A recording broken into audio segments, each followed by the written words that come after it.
downpour, where content reigns. Hi, I'm Rachel Feinstein.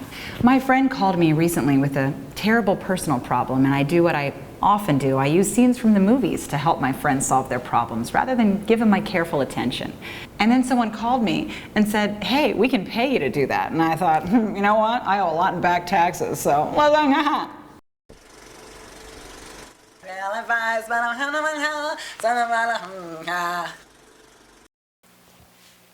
Oh, hi. I'm Rachel Feinstein. You may remember me from such films as getting eliminated from Last Comic Standing. I'm here with my good friend, best friend, thank you for that, Irene Bremis. We are going to be talking about relationships and the movies and mothers. Ugh. Mine is driving me crazy. She's driving me nuts. I was dating this guy, Yannis Kostopoulos, and she loved him. She absolutely Just loved an him. arousing name. Yeah. I mean, right there. He was handsome. Sure. He was an exporter for feta cheese, and you know why she loved him? Because she loves feta cheese. I'm not going to date somebody just because she likes feta cheese. He runs in my family. You know, my grandparents never liked my father.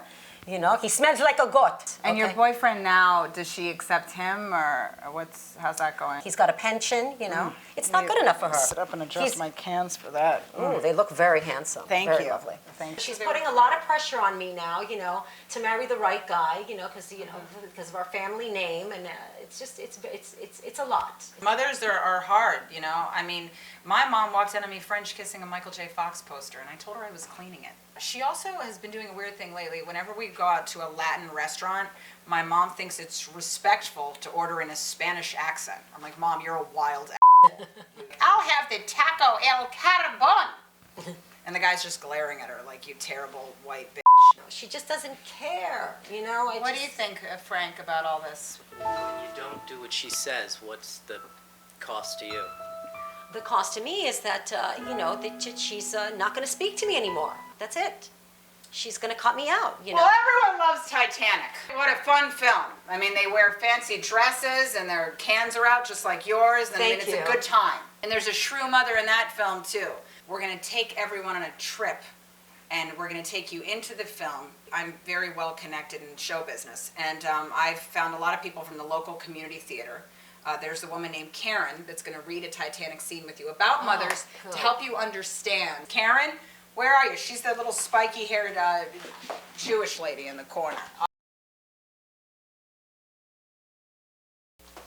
Rose, you are forbidden to see that boy from steerage. He's a rancid peasant.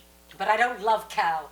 Cal doesn't get dirty with me in the back of my car or paint my portrait in the nude or make me stand in front of the boat. Actually, I think Cal may be gay. You're thinking with your vag. That's your first problem in life. You can't think with your vag. You can think with your vag, Mom. You don't want what's best for me, Mother. You're right, I don't. I didn't even think that was up in the air. What's that best for you? I want you to get your badge over to that Cal over there, and I want you to give it to him. I want you to knock on his door, and I want you to hand him your badge. I want you to say, knock, knock, knock. Mother, why don't It's me, you... it's Rose. I've got my badge for you. Now why don't you give me a wad of cash? That's how it's done, Rose. We're women. I feel alive again, and I want to be happy. Get the hell out of here.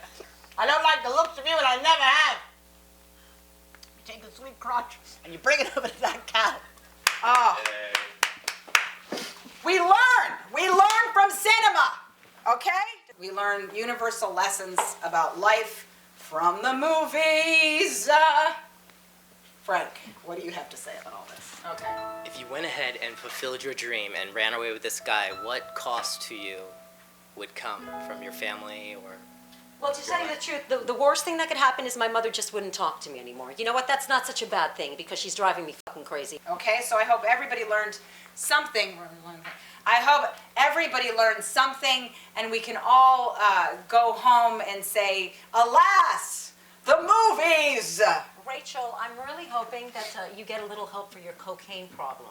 Okay? Real That's what I'm advice. concerned about. It's all done now. We've learned something.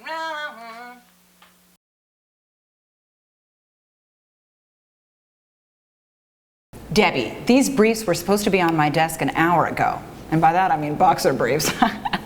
You know, like a hot guy has a boxer brief.